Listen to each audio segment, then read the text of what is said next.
Alright, here we are in Game 7, fighting for that sweet, sweet 7-0, and this hand is a good one. We've got Living Example, we can follow it up with Manufacture, and then after we've played the Grandins, we get to play the Xenon Obelisk. This is assuming we hit our 4th power, but even if we only hit our 3rd power, that's pretty good. Okay, so please don't kill my Living Example. Because Manufacture with Living Example on the table is a nice one. Also, please don't put Beastcaller's Amulet on the Illumination Wisp. That would also be bad. Okay, no fast spell. Good to know. Alright. Yeah, we're just going to Manufacture here. This has actually done its job. I don't think it's the craziest thing to just trade this away, considering the strength of the rest of our hand. I wouldn't normally do that, but given the cards in the rest of our hand, I just don't want this to get out of control and be huge. They have a Wormstone.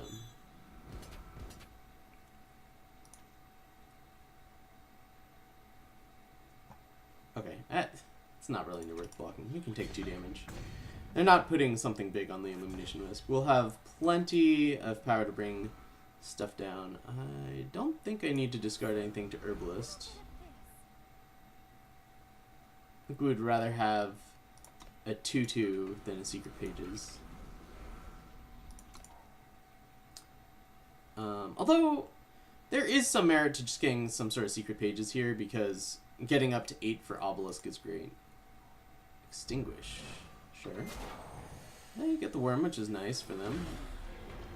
We can mount a defensive against that with these in the Grandin. We get Wormstone of our own. Right. This turn I'm just playing the Obelisk and another Grandin. If we draw another power, Wormstone plus Shugo Tactic gets on the table.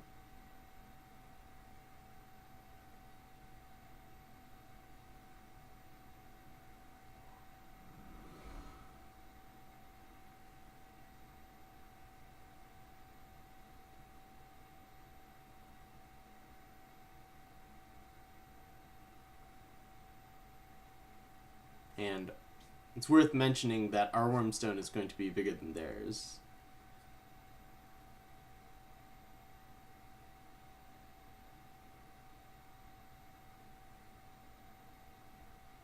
So we are in the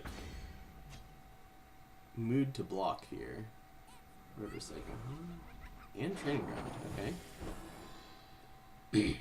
I could also start swinging with the Shugo Tactic in hand. It's not a bad one. Although, honestly, I only want to swing with 1 unit. I think this turn I just play the Powder Keg Rider. Oh, what if I swing at 3? Can they attack? Can't erase it, actually.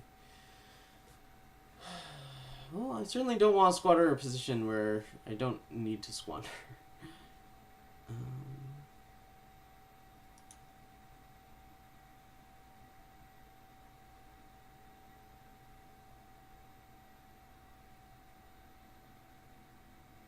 It's really clunky, but we could play Wormstone and Gun Down in the next 2 turns. I don't think that's the answer, though.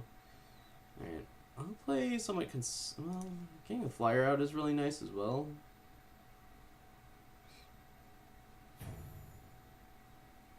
You know what? I think... Attack with these 2. This is a lot of damage. It's 6. They can't just ignore this type of attack turns in a row. We're going to follow it up with the Powder Keg Rider. And if they attack with the 7/7, I think I just chump block and start swinging back. Because this is going to be attacking for 8, and it's going to be very difficult to block.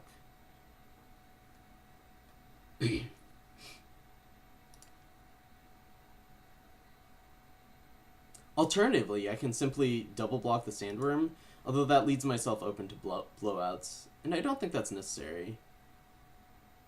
You know what? I should have attacked the Learned Herbalist too. That's 3 damage. That matters. Sandglass Parma. They are going to teleport. That's pretty good.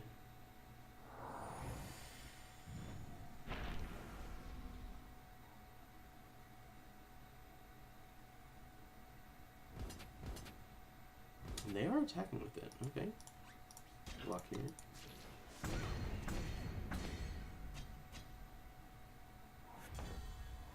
Okay, Curator.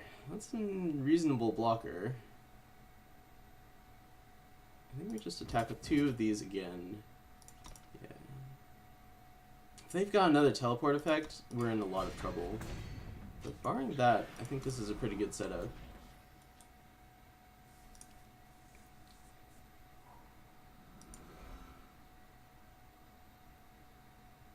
Cut tie is obviously an issue as well. Alright, so then if they're pumping the brakes on the ground, we're very excited to see that. Because we can go Curator and Wisp if we draw another power. And that'll shore up the air. That was very large. Temple Tactic, huh?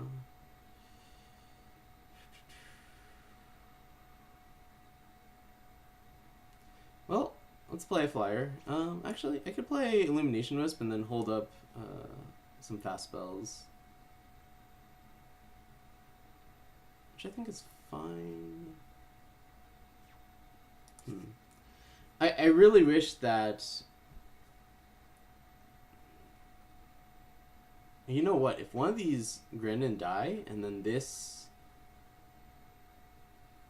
is lethal on its own with Shugo Tactic and Temple Tactic.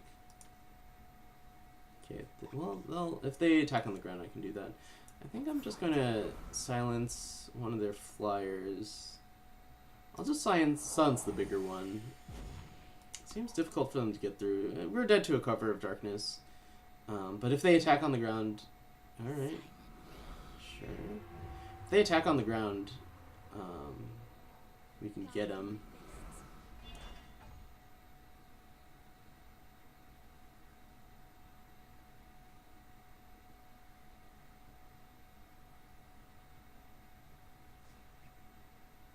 We can even target our own unit with this, but I think that's excessive.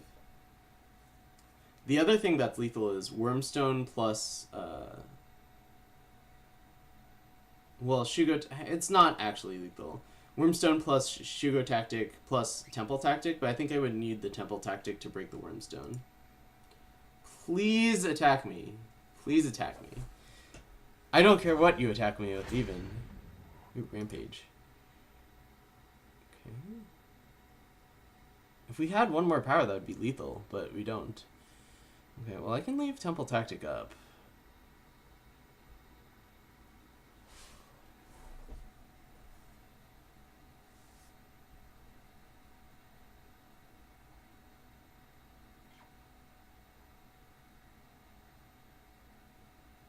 I think I do want to leave Temple Tactic up in case they do play Cover of Darkness, because I feel like that's one of the ways that we lose, and I think we're in a pretty good spot otherwise. Like, if they just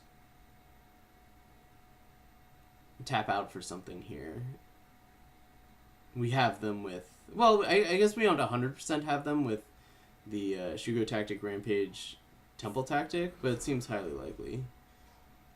Nightshade.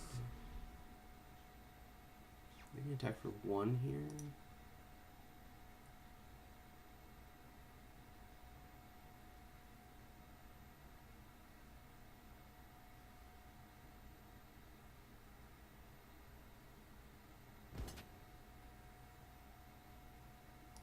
Yeah.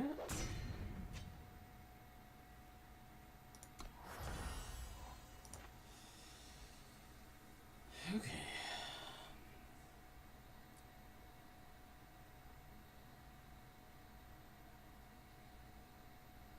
I think I'm in an okay position to play Wormstone now.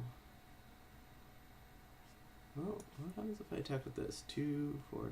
It's not enough to kill them.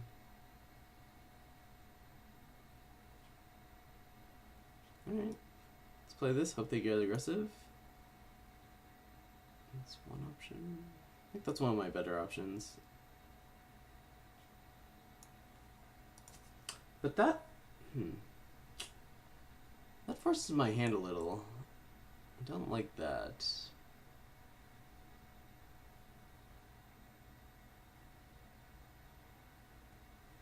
The issue is if we don't set up lethal for the next turn, we can actually just die. Although, I suppose my flyers would make lethal. Okay, so I'm going to play Scrap Hound and Illumination Wisp.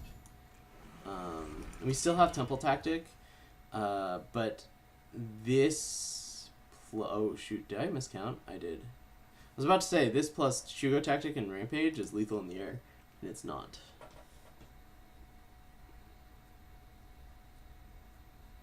It's one short. Is that right? No, it is lethal in there. It's 7 plus 4.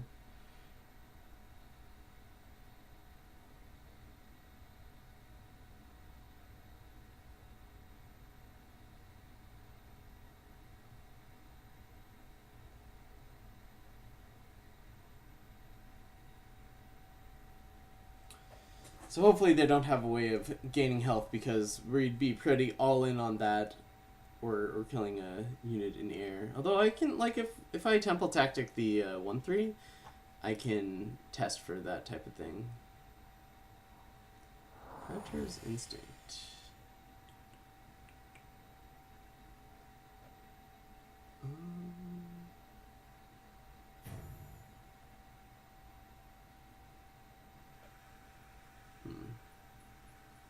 This messes with my plan. Sure.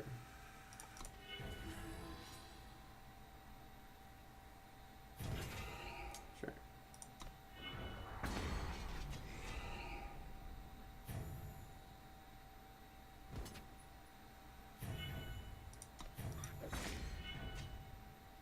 Doesn't look like they have a fast spell, so unless they have an ambush unit, which I guess is possible.